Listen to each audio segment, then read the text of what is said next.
We are rolling. We are rolling. It is a good time to be. Hey, I tell you what, it's a good time to be on the sidelines watching life right now. It's a good time to just be observing, even from a church perspective, to see like, where's this going? You know, I've talked to pastor friends like, where are we going with this? People that own businesses, people that are like managing people or employees, and they're like, you know, it seems like things are okay. We're doing okay, but there's so much chaos, and where's the chaos going to go? And I feel it from the church perspective. I feel it because like our in-person attendance obviously has dropped off. We haven't been able to do kids' church in a while.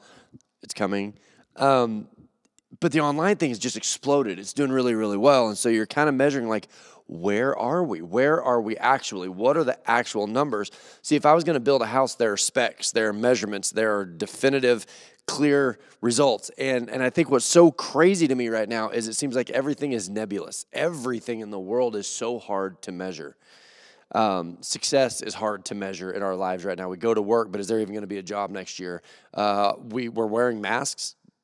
Is that working? Like, are we like the doctors? But do they know? And you know, just everything is hard to nail down. We had a rope in here last week, and it was the weirdest thing. I can't even explain to you. I'll tell you what happened, but I can't explain why. We've got this water reel, and this water reel, you hook it to a four-wheeler or a truck, and you drive it to the end of the arena, and when you turn it on, it makes this click, click, click, click, and it just pulls it all the way back, and by the time it's over, the arena is watered, so you don't have to rope and dust.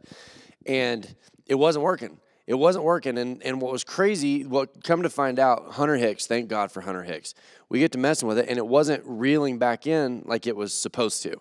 And what we found is that the hose had fallen out of alignment. The hose has to be in alignment, and if the hose is not lined up, it gets bound up, it gets sort of twisted in there, everything gets bound up, and the progress stops. And so the sprinkler was working, but it wasn't moving. And so that evening we messed with it, and Hunter did what Hunter does. He's just a typical Hicks, just a problem solver, and he messes with it and gets it working. And it's not long until eventually the reel is lined up where direction is good, straight. The sprinkler is working, and it's just going click, click, click. It's gathering in, it's sprinkling in. And so here's what I was going to tell you. Lacey and I are sitting there, and if you know me, you know I don't like being bored. I don't like sitting around. I don't like having nothing to do. And I sat there, and I watched that sprinkler, I'm not kidding, for like 2 hours.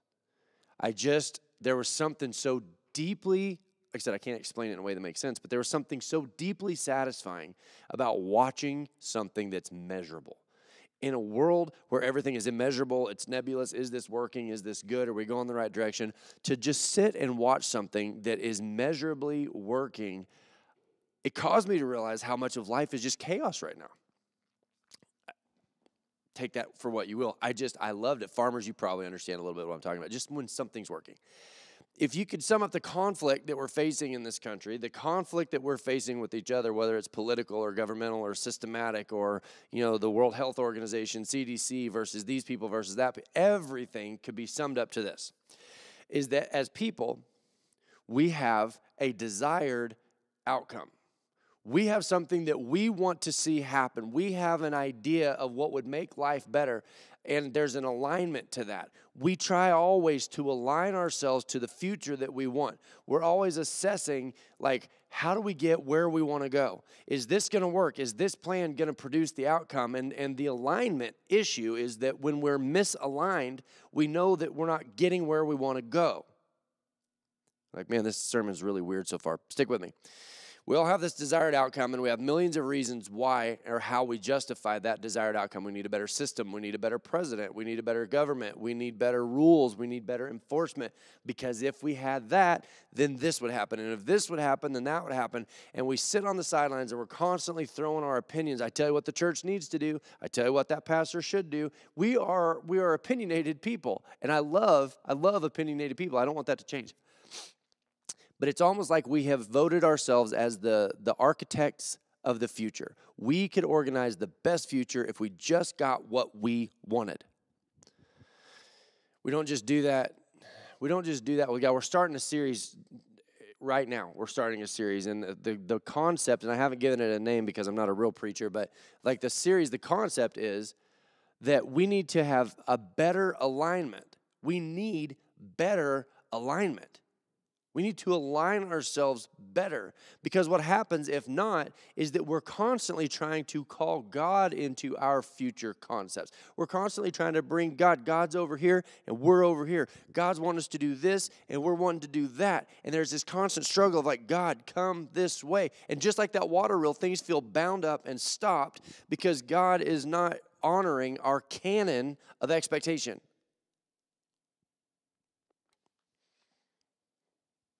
I would be a rich man if I had $1. You ever heard that? If I had $1 for every time. If I had $1 for every time I felt frustrated towards God for not just answering one simple request. God, why couldn't you have given me a little more talent in this area? Why couldn't you have given me a little more ability over here? Why couldn't you cause people to do this? Why couldn't you cause my circumstances to be that? God, please, I'll be okay if you will just. And how many times God has willfully and purposefully disappointed me.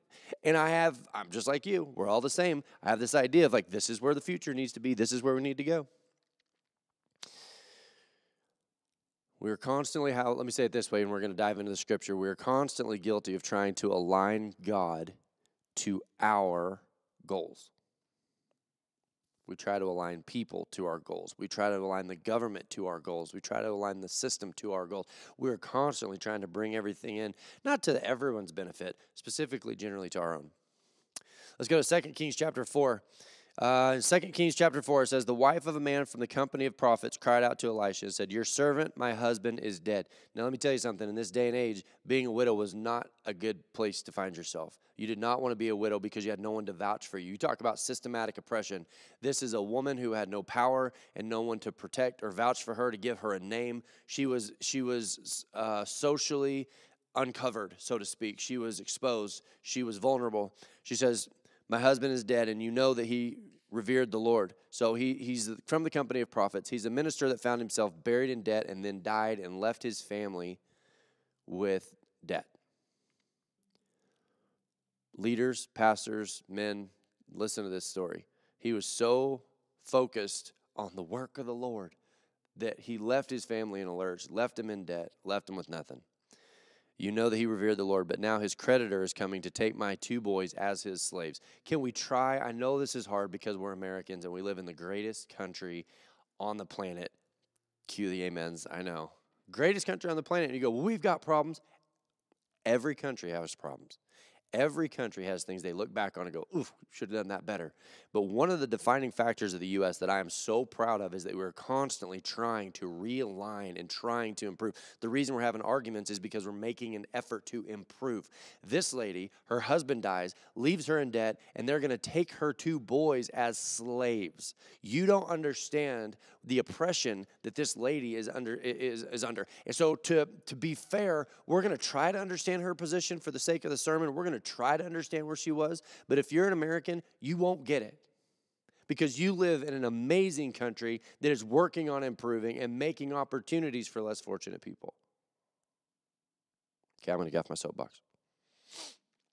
Sometimes you just need a little bit of perspective. It's hard to imagine somebody more disadvantaged, someone that is disadvantaged. She has no advantages. In fact, everything in life is working against her. She's a woman. She's a widow. She's up to her eyeballs in debt, and she is literally about to lose her sons. I think of my wife. I think of Lacey. If somebody was going to take Jet and take him into slavery because of my mistakes. So as a man, I almost can connect to this story more because I would feel responsible, like that this was my fault. I've messed up, and I've left my family in a bad position. This lady isn't even ordinary. She's not even ordinary. She is far less than ordinary. Ordinary for her would have been a promotion. She's under ordinary. She is sub-ordinary. She is ordinary with parentheses around it. Nothing causes more complacency than believing. Listen, church, please hear me. If you're listening online, God can speak to you in this message regardless of whether you're here in person. I know that the buy-in seems to be happening more in person than online. People are like, oh, we like it, we listen. But I want you to know that if you're listening online, what I'm about to say, whether you hear it in person from my mouth to your ears or whether you hear it through a screen, this is true.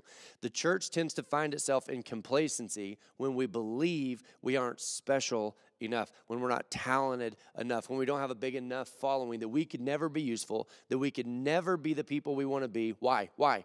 Because we have this idea, this goal, this alignment that if I could get there, then I would be special. God, why can't you get me to where I want to go? I'll use it for you. I'll be rich for you, Jesus.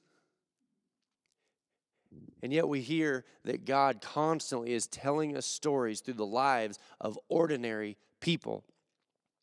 Amazing stories always happen to someone else. Oh, I'm just a person. I just get up and go to my work. I'm going to tell you this. Ready for this? Bold statement, hot take. Ready for this one?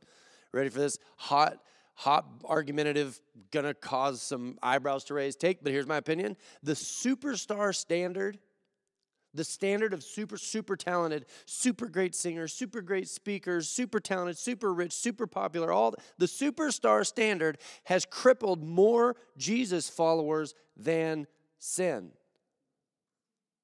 See, people who follow Jesus, they recover from sin issues. They tell some of the most beautiful stories about Jesus when they've experienced sin and they've been redeemed. Some of the most beautiful stories about Jesus are told from people who've been through terrible past, and God brings them out of it. But when you start to believe that God only uses the superstars, you stop, and that cripples us as followers of Christ. It is so vitally important to know that your standard and God's standard don't always match. Oh, God could use me if I was this way. I'm just sitting in a church. Nobody even knows I'm here. I've been going here for 4 years and I don't even know the pastor. I'm sorry. Verse 2. Elisha, she says, I'm in trouble. I'm in a bind. It's over for me. I am crippled by my circumstances. I am crippled by my position in life. Elisha replied to her, how can I help you? Tell me. Instantly, there's a compassion. There's this compassion that says, how can I help you? So he goes into like, okay, this matters. I'm taking your problem on. Okay, all right, let's see. Let's go. What do you have? Tell me, what do you have in your house?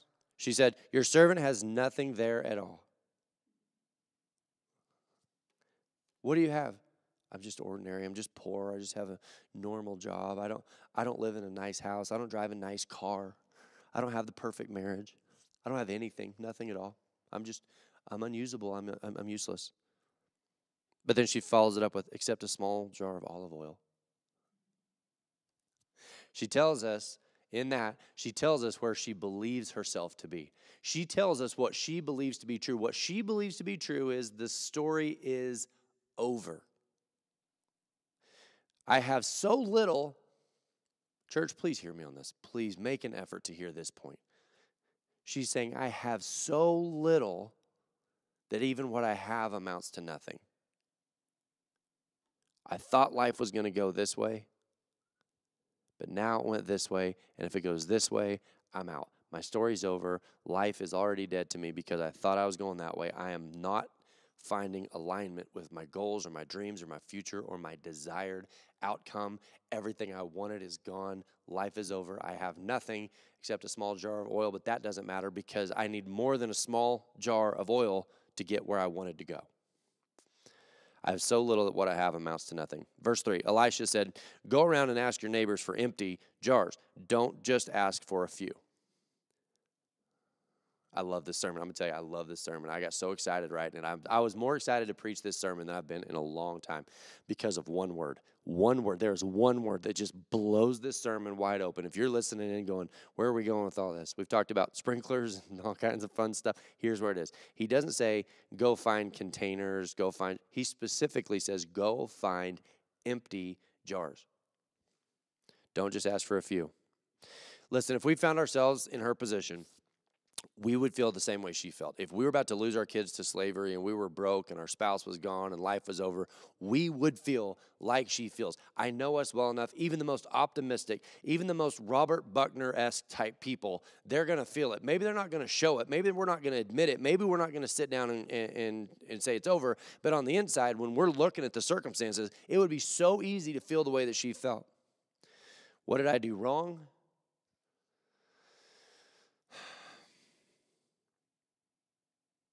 Where turn did I miss? What about this one? Is God mad at me? Am I just a failure? Am I just too painfully ordinary? Am I so anonymous to the world? What did I do wrong? How did I find myself here? What did we miss? What we would miss and what she missed was a hidden advantage. You're like, wait a minute, what? She had an advantage. This woman, at the end of her rope, at the end of her road, who had given up, who had decided that life was over, she had an advantage. But the problem is, like most of us, we only think of advantage or disadvantage in terms of our goals. Woo-hoo-hoo. We think that when we aren't getting where we wanted to go, we see that as a disadvantage. This lady had an advantage, but she was so locked on to her desired outcome, she was unable to see what we miss also, and that was she was the sole proprietor of a giant advantage. She was miles ahead of those around her, but she didn't know where to look. Why? Because her advantage didn't come packaged in all the ways that we're taught to look.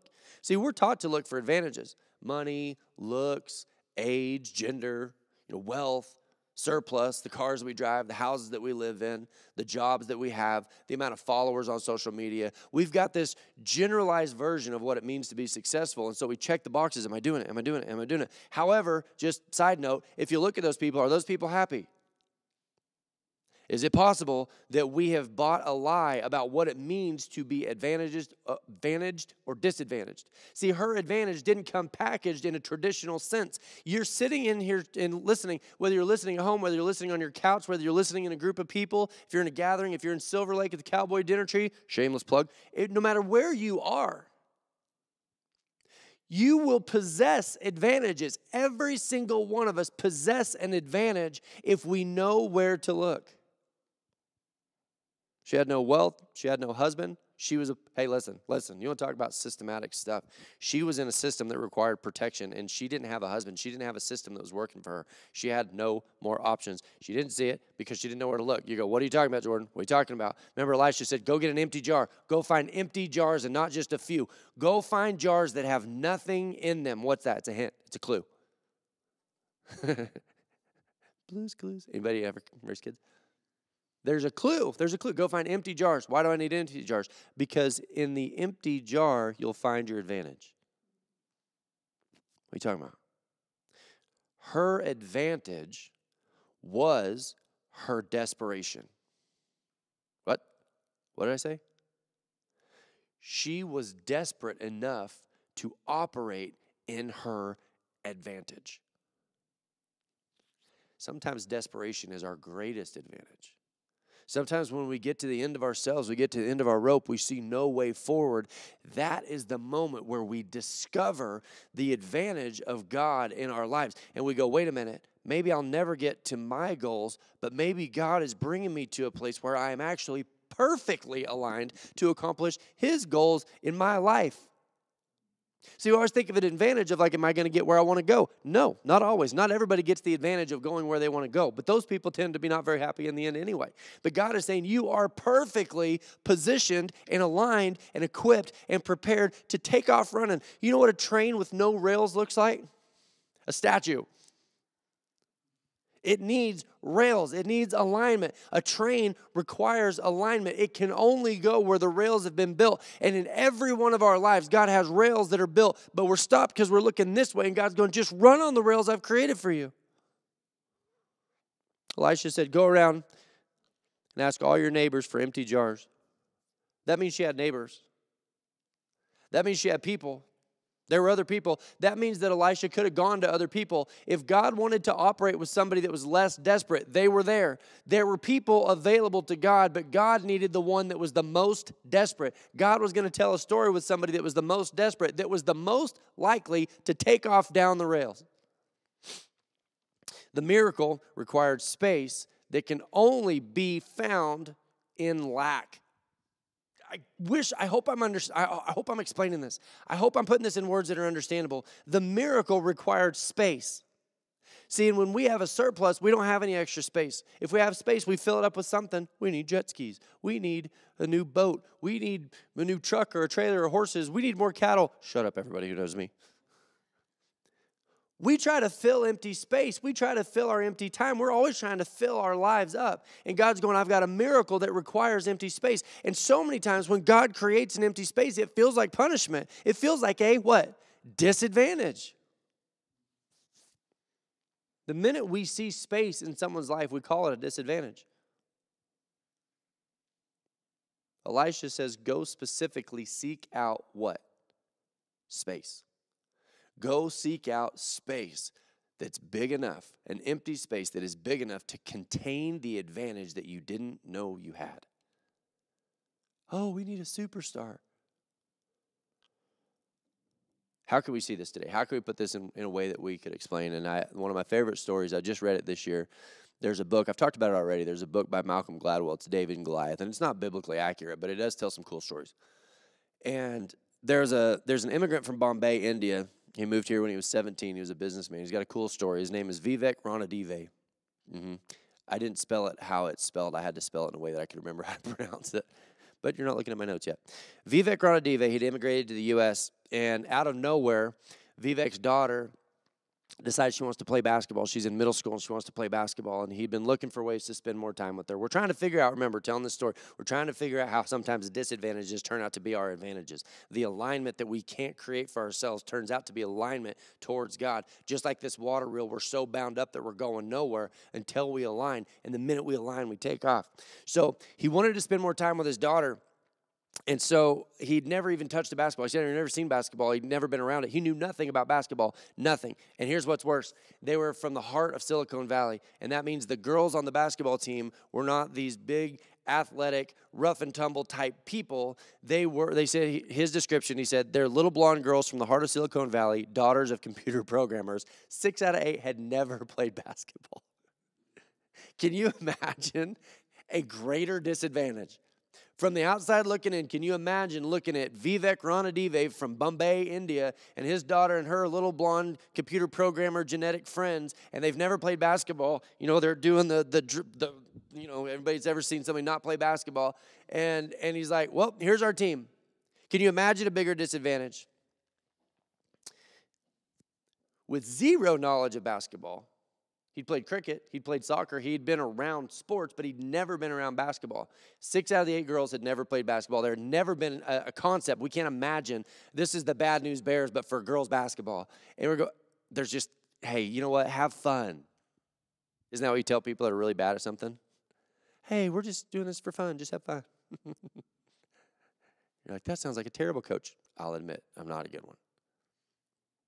Let me read you an excerpt. He said, he was puzzled by the way Americans played basketball. So remember, he's coming in with a disadvantage. He's coming in completely misaligned from the goals that everybody would have had for basketball. Everybody's going this way. He's coming from this way. And they're going, well, we'll try to teach you the game. And so he was confused. He would never forget the first time he saw basketball.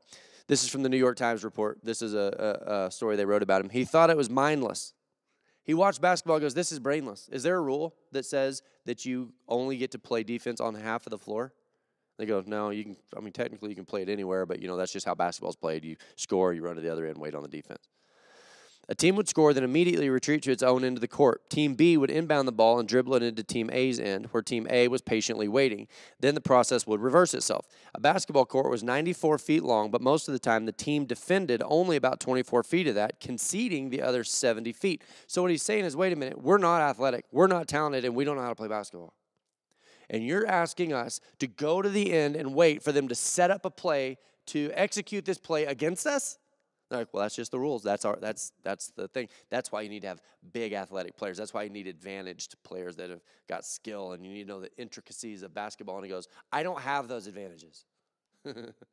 I've got the opposite of those advantages. What I've got is a surplus of disadvantage. We're painfully ordinary. Church, please stop writing yourself out of stories because you think you're too ordinary. Good teams, after all, they said, had players who were tall and could dribble. That's funny. That's the standard. Like, oh, man, we're going up against a team who can dribble. You can't? You want to just call the game, throw the white towel in.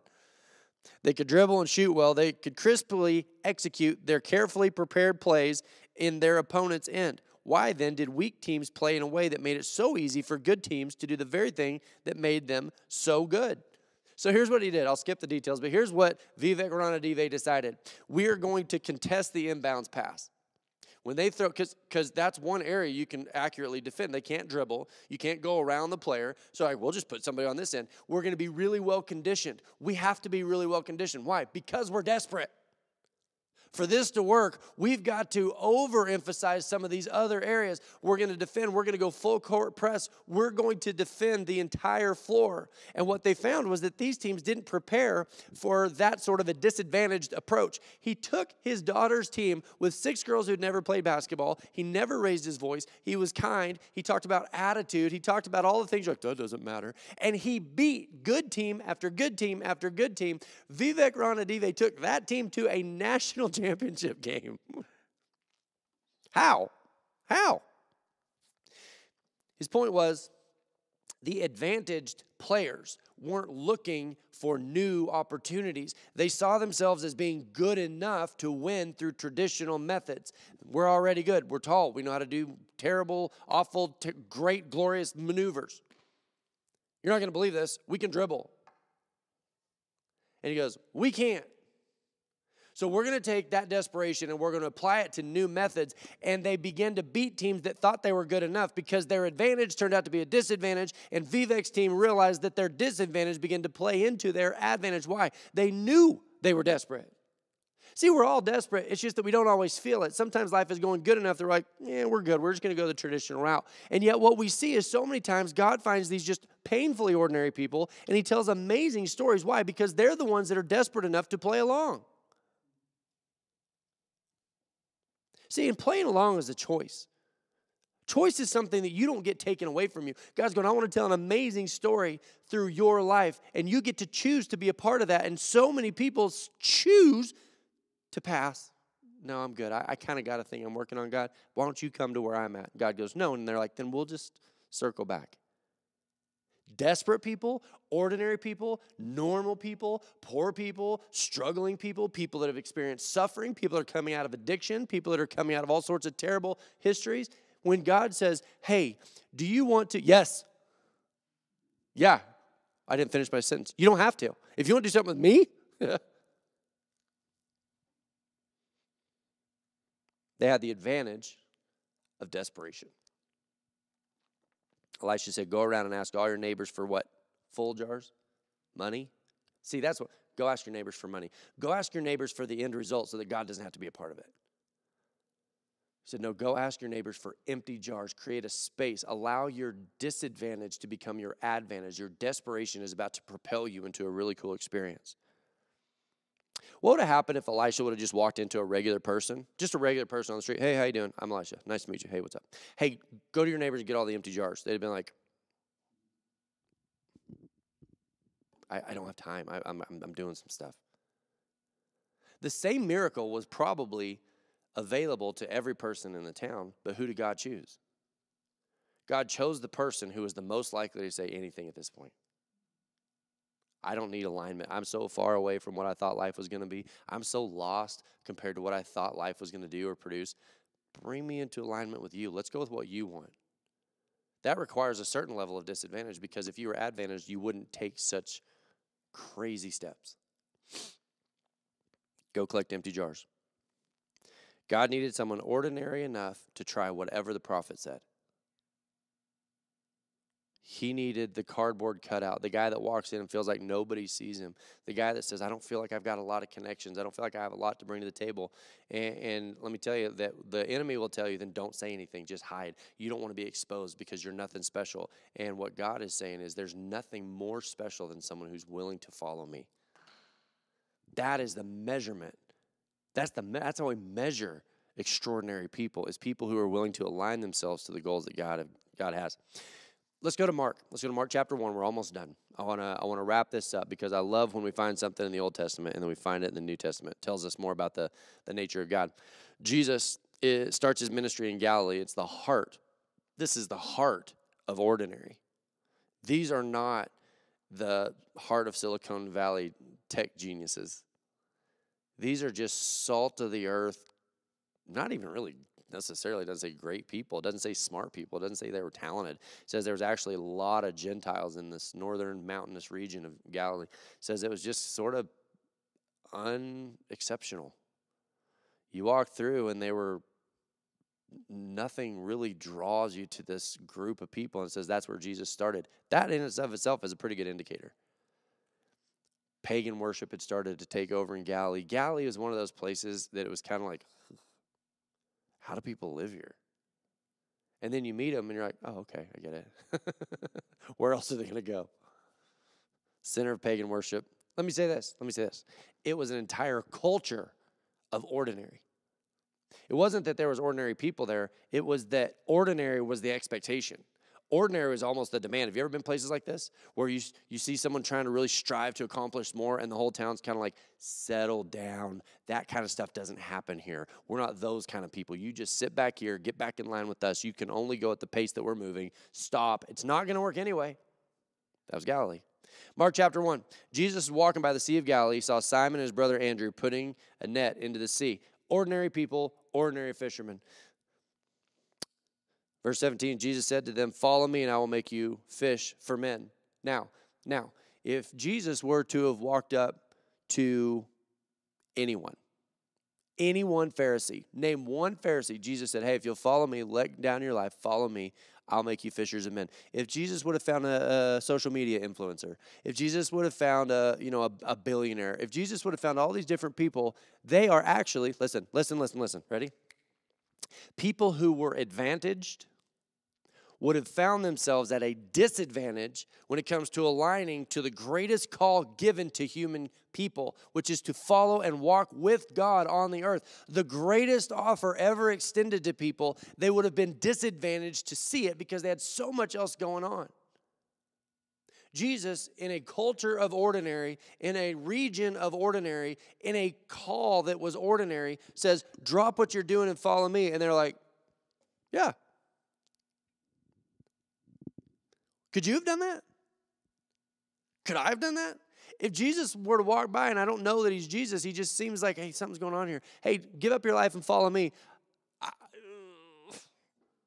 If we're being honest, I don't know, Jesus. Have you heard of the 1017 Project? It's going pretty good. Have you seen these people at Shiloh Ranch? Have you seen our online numbers? See, the success is the disadvantage.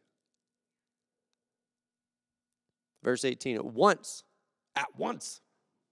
Mark's writing style, all at once, they left their nets and followed him. Let me tell you this, people. I don't care where you're listening from. Actually, it's probably more important the less known you feel, the more ordinary you feel, the more underexcited that you are about your place in life, the more disappointed you've been by life. Can I say it that way? The more that life has disappointed you, the more likely you are to hear what I'm about to say. And that is a culture of ordinary people is a rich soil. It is a soil that is so nutrient rich because it prepares some of the most heroic Bible characters that we get to read their stories in the Word. They didn't come from extraordinary circumstances. God plucks ordinary people out of the rich soil of ordinary culture. Why? They're the most likely to play along. I'm going to end it with this. Here we are. We're almost done. But try to hear this point. We're talking about alignment. When you are aligned and you're rigidly aligned to your vision and your success and your goals, you are at a disadvantage to hear what God wants to do in your life. It's not possible. We saw people that did it. We see Nicodemus sneaking over at night. Why? Because he was at a disadvantage. He's trying to overcome his disadvantage because he was a powerful person. He had a lot to lose. When you encounter God, don't be surprised. Don't be surprised when you encounter God and he starts by stripping you of the things that you love the most. I wish I could tell you it was different. I wish you could come to God and he enhanced or fertilizes the things that you're most passionate about. So often you come to God and he takes away the things that you love the most. Why? He's creating space for miracles. He's creating space. He's taking your jars that he's emptying. He was like, this has to have space. We need space. We need space. We need space. We need space. It says that the lady started pouring the oil, and it didn't stop. It didn't stop until what? She was pouring the oil until what? She ran out of space. The miracle stopped when the space stopped. When the empty jars were full, when the capacity had been reached, when there was no more room for a miracle, the miracle stopped. When there was no more room, when there was no more empty space or disadvantage for her to fill with the miracles of God, with the presence of God. What was the oil? The oil was always the anointing, the blessings of God. And the blessings of God stopped when the room for them ran out. And so when you come to God and he begins to take away the things that you love the deepest, what he's doing is, first of all, he's addressing idols. That's just what he does because they're harmful for us. But he's creating space for himself. And wealthy or special or talented people get the most insulted when they don't get what they want. Why? Because society rewards special people.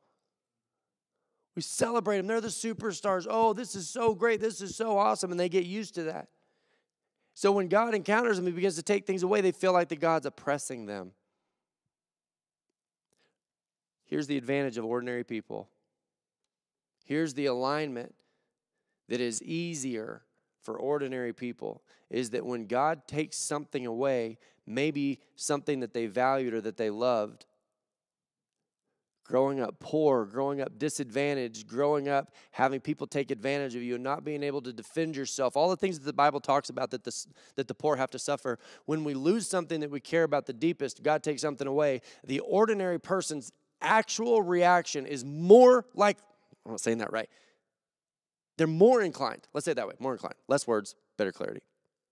When you take something away from somebody who has already given up on their own goals, and God comes in and goes, I'm going to need this, the ordinary, the poor, the disadvantaged are more likely to go, okay.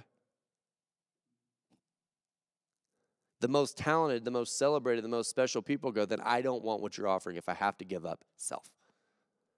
God goes, I'm trying to create space for a miracle. And they go, we don't want a miracle. We just want you to give us more full jars. It's like that water reel. The water reel's pointing this way and the hose is going that way, and we're bound up and we're stopped and we can't figure out why life isn't more fulfilled. And it's because we are a train trying to make our own tracks across the desert.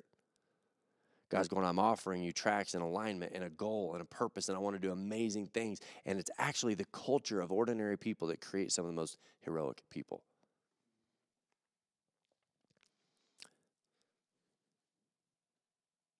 It might even be this. People who have never faced disappointment are more likely to collapse when disappointment comes. People who have never had to face disappointment before, when life doesn't go the way that they go, when they have to permanently give up on something that they wanted, they're more likely to collapse. Why? Because they're more disadvantaged. I love the grittiness that comes with just ordinary blue-collar, salt-of-the-earth people that have got calluses on their hands, calluses on their heart. They're tough people. They can face disappointment and go, that's not what I wanted, but it's not fatal. I love blue-collar people. There's a story about a guy who cut his finger off at a team roping and didn't go to the hospital till the roping was over because he was placing.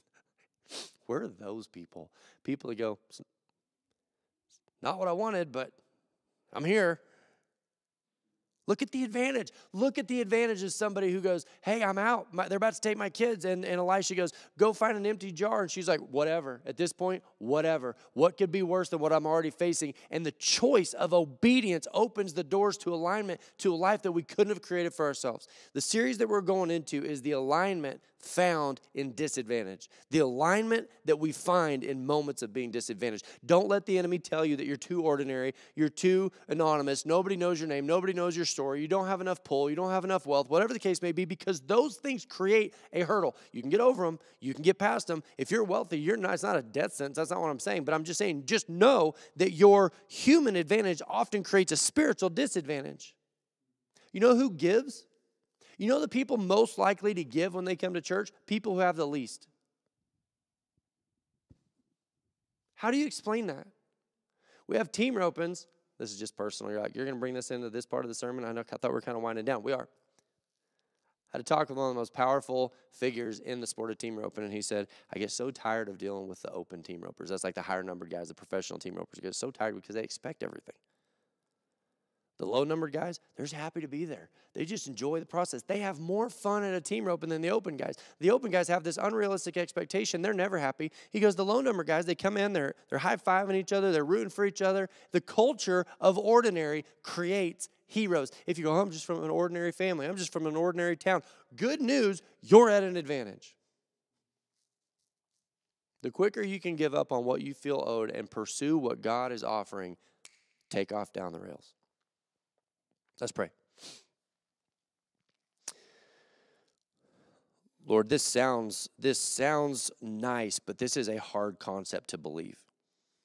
Lord, every time we look around, every time we turn on the TV, every time we look at social media, we are just inundated with talent and special and wealth and all the things that the world says creates happiness. To actually deep down believe that just the blue-collar, ordinary approach to life, God, that's where we find our greatest spiritual advantages. That, God, you tell some of your most heroic stories through people that are the most desperate. God, it's our desperation that creates the advantage. God, help us to be people who, as we consider this, are able to start believing it. It's a hard thing to understand. It's a hard thing to grasp. But, God, it's almost like we fail into success. When we address failure, when we address lack, when we start looking for open spaces, when we are not perfectly achieving everything we wanted to achieve, that God, it's those people, it's those moments that have the most advantage because we're the most likely to abandon what we're doing, just like Simon and Andrew, just leave what we're doing and say, okay, yeah, we'll follow you, whatever you say. God, help us to seek out the advantage that we have. I pray in Jesus' name, amen.